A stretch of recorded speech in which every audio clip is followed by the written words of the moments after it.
Hi guys, welcome back to my channel.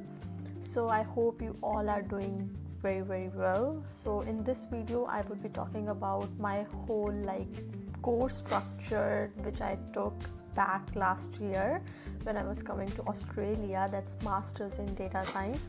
So basically I got a lot of comments in the previous videos, like on my fee structure, on my course which I took. So let's talk about the first question that's very important. That's the main one, that which course I am doing. Guys, I am doing the Masters in Data Science course of 2 years in Swinburne University of Technology in the Hawthorn campus. There are 2 campuses. I took in Hawthorn one. So next question is, how is the course structure? Is it more theoretical or practical one? So look, it just depend. अगर हम ये देखें India में जैसे पढ़ाया जाता है, तो बेसिकली व्हाट इट इज़, हमें थ्योरेटिकल पढ़ाया जाता है. ऑल द क्वेश्चंस आंसर्स हमें लर्न करनी पड़ते हैं. But here in Australia it's completely different, because I guess it's good as well, because हम प्रैक्टिकली जितना सीखते हैं हम इंडस्ट्रियल प्रॉब्लम्स को सॉल्व करने में उतना ही अच्छा. For example I tell you one thing, जो मैंने एक सब्जेक्ट पढ़ा था क्लाउड कंप्यूटिंग का, which was back in my university in Jalandhar. That was cloud computing. And seriously मेरे को ये नहीं पता था कि what it is actually about, because हमें पढ़ाया जाता है theoretically. But here in Australia आपको हर चीज़ प्रैक्टिकली करवाएंगे, चाहे वो अमेज़ॉन पर काम करवाना हो या माइक्रोसॉफ्ट एज्योर पर काम करवाना हो. So you will get everything practically. तो मेरे को उससे पता लगा कि कैसे इंडस्ट्री में कैसे प्रोजेक्ट्स को हैंडल किया जाता है. तो it's a good thing. So let's just move further. So which subjects और units did you find the most useful? अगर मैं अपने कोर्स के स्ट्रक्चर के बारे में बताऊँ, इट्स ऑफ 2 years एंड पर सेमेस्टर में in the first year her semester में आपको 4 सब्जेक्ट्स पास आउट करने हैं. फर्स्ट सेमेस्टर में 4, सेकेंड सेमेस्टर में 4, and when it comes to your second year it's 3 each.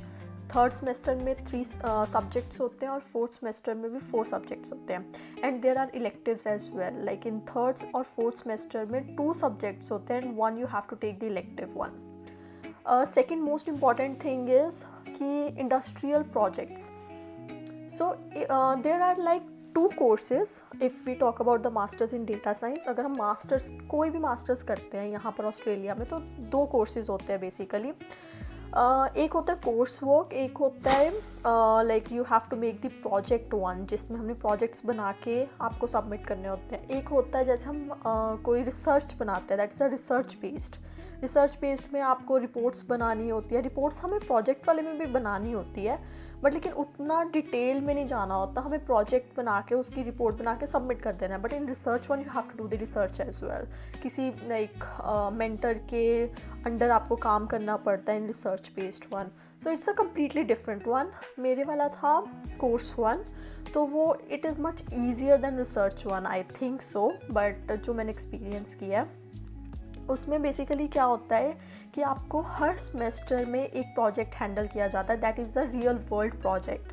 कोई भी क्लाइंट आता है यूनिवर्सिटी वालों के पास कि हमें ये ऐप या हमें ये प्रोजेक्ट बनवाना है, तो वो क्या करते हैं कि हमें इन ग्रुप्स ये डिवाइड कर देते हैं कि आपको ये वाला प्रोजेक्ट आपको इस सेमेस्टर में in 3 months you have to submit that project, entire project without any bugs and all of that. तो हम उस पर काम करते हैं इन द इंटायर 3 months, जो भी हमारा एक पूरा सेमेस्टर रहता है. उसमें आपको क्या है, आपको you have to submit the reports in between. Okay, so let's talk about, इसके अलावा let's talk about the assignments. First of all, अगर हम प्रोजेक्ट की बात करें या फिर और भी कोई भी असाइनमेंट्स की बात करें, तो आपको क्या करना होता है, हर वीक 2 से 3 असाइनमेंट्स होती हैं. तो यहाँ पर एग्ज़ाम्स नहीं होते यूनिवर्सिटीज़ में. आपको क्या करना होता है, हर वीक इनको असाइनमेंट सबमिट करनी होती हैं, जिनके इंडिविजुअली नंबर होते हैं add at the end. Because हर assignment you have to pass the 50% और उससे भी ज़्यादा to score a good marks at the end. तो इनका एक क्राइटेरिया होता है यूनिवर्सिटी वालों का, especially Swinburne university of technology का, you have to pass the entire like individual subjects by 50%. अगर आपके 50% और 50% से अबव है then only you will be passed at the subject. So this is the whole criteria of the like my university and my course. So let's go further.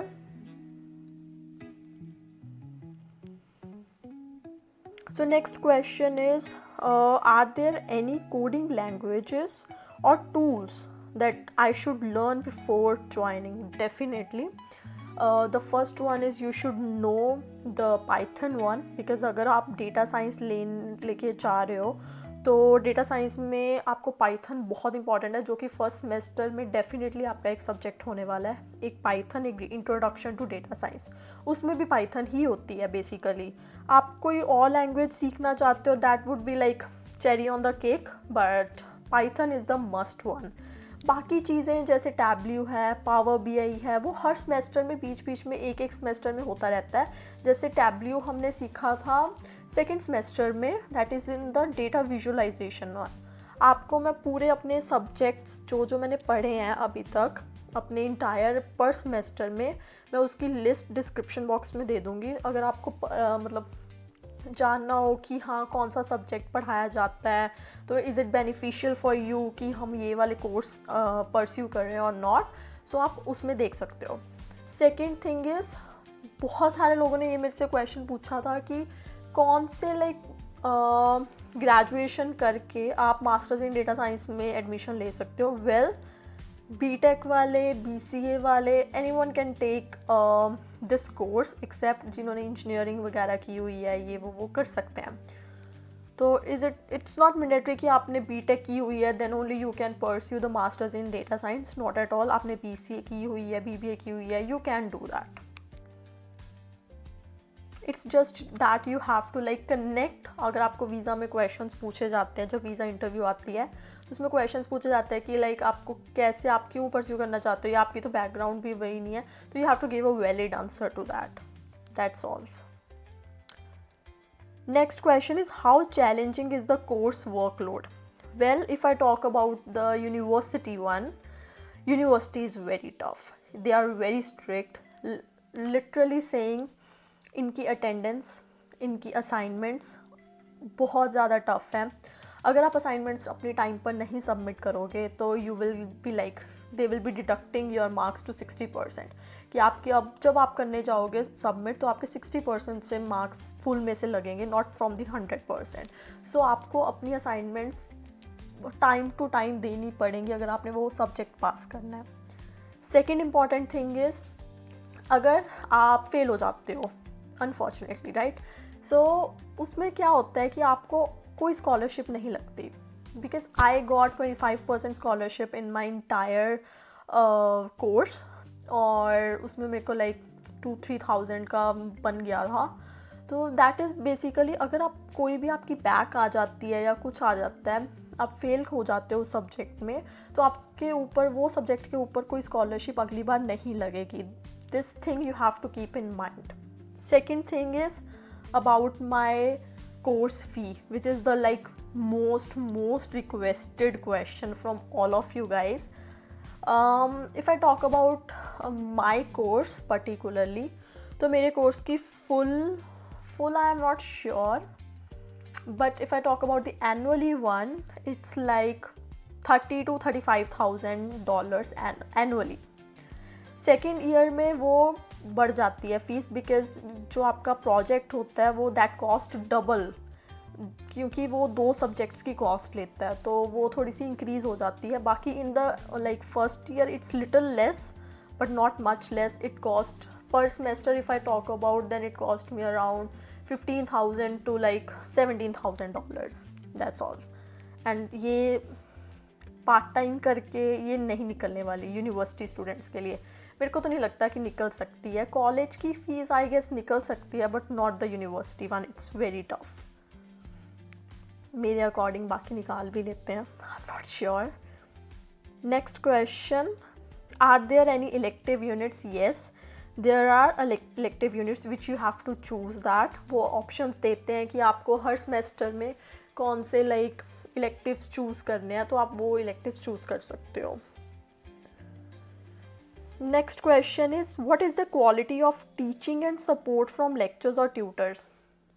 If I talk about my university, then definitely उनके teachers और tutors बहुत अच्छे हैं, बहुत supporting है, बहुत helpful है.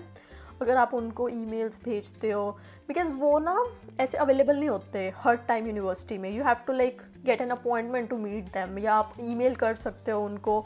तो वो लाइक जूम पर या ऐसे वो एक पर्टिकुलर टाइमिंग दे देते हैं कि अगर आपने इस टीचर को मिलना है तो you have to like be on time, या आपको ईमेल करनी पड़ेगी पहले, या फिर उनका ये ही टाइम पीरियड है जिससे आप उनसे मीट कर सकते हो यूनिवर्सिटी में, या फिर आप जूम कॉल कर सकते हो एनी टाइम. तो उनको एक बार पूछ के. बाकी अगर मैं क्लासेस की बात करूँ तो व्हाट दे डू इज़, एक होते हैं ऑनलाइन लेक्चर्स, एक होते हैं सिंपल वर्कशॉप्स.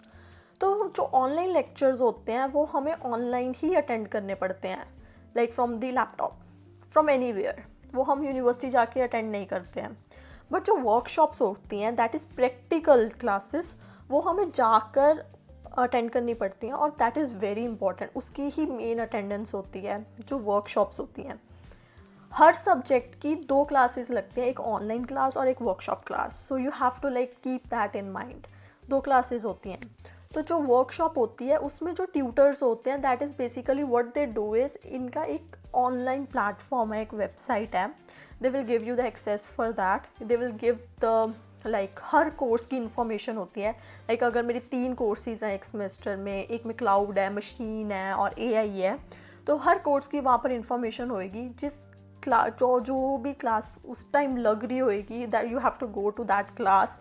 वहाँ पर उन्होंने मटेरियल दिया होता है, you have to go through that material once. तो उसमें स्टेप बाय स्टेप करते जाओ, and you have to show that everything to the tutor at the and.